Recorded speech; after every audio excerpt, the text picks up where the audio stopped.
Holidays bring joy and cheer, but we also all probably know firsthand they can add stress, worry, and even anxiety for some people. In fact, a poll by the American Psychological Association reveals nearly 9 out of 10 adults report stress this time of year in particular.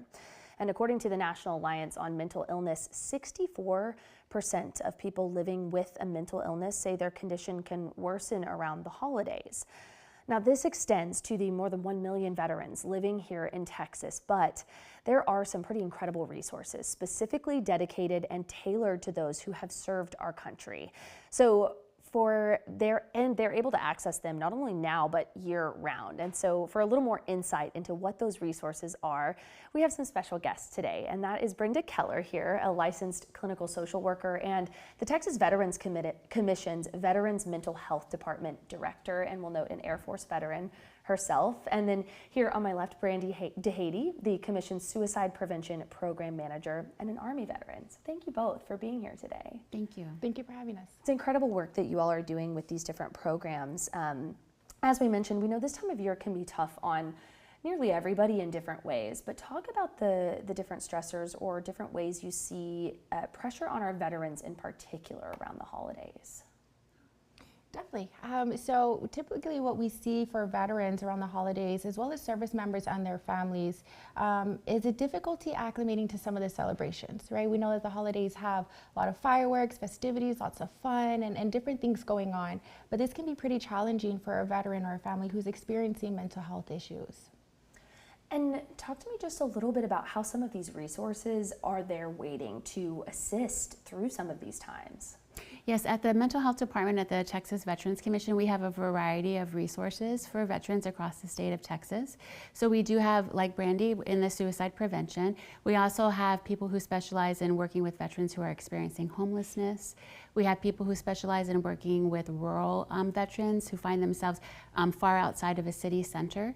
We have people who work with the faith-based communities to help get resources to veterans. We have people who specialize in working with justice-involved veterans. So we have a variety of specialties within the department to try to meet the veterans wherever they are and whatever their need is.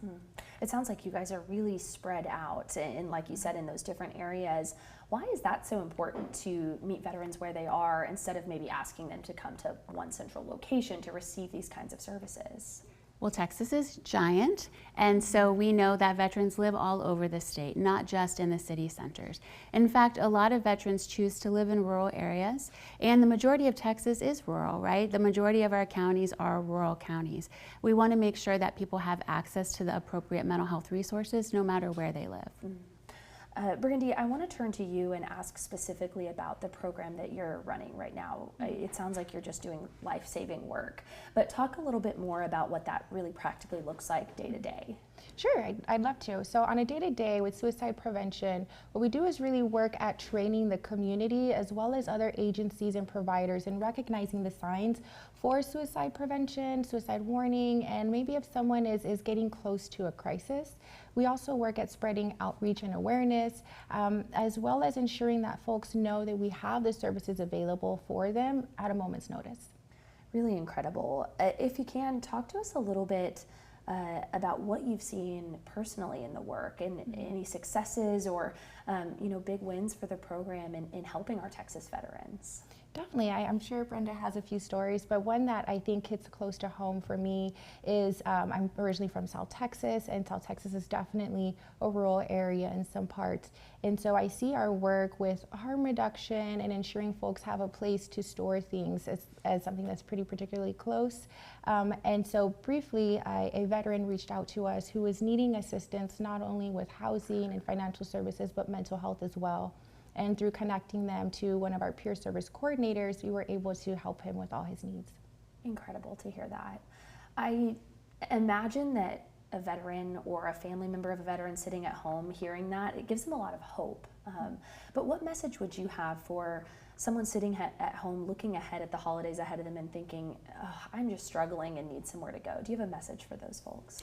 Yes, absolutely. We're all going to have struggles at some point in our life. This is what is the commonality of all humans. At some point, we're going to hit a low point and we're going to need to reach out for help. So what we don't want people to do is socially isolate. And sometimes that tends to be our default. We get scared. There's kind of a stigma with reaching out for mental health help or admitting that you're struggling. So we want the opposite of that. We want people to feel like they can reach out. And one of the programs that we do have is peer support coordinators. So they are veterans. We have over 60 of them all throughout the state of Texas. We collaborate with the local mental health authorities to employ them and put them in the communities. They are not mental health specialists, they are vets. And so it's kind of a vet-to-vet resource. So if a vet is struggling and wants another vet to talk to, that person can reach out to them, meet them wherever they're at, and try to help pull them through maybe that social isolation that they're experiencing. How cool too to have someone who's been through what they've been through that they can connect with and then get access to some of these other resources.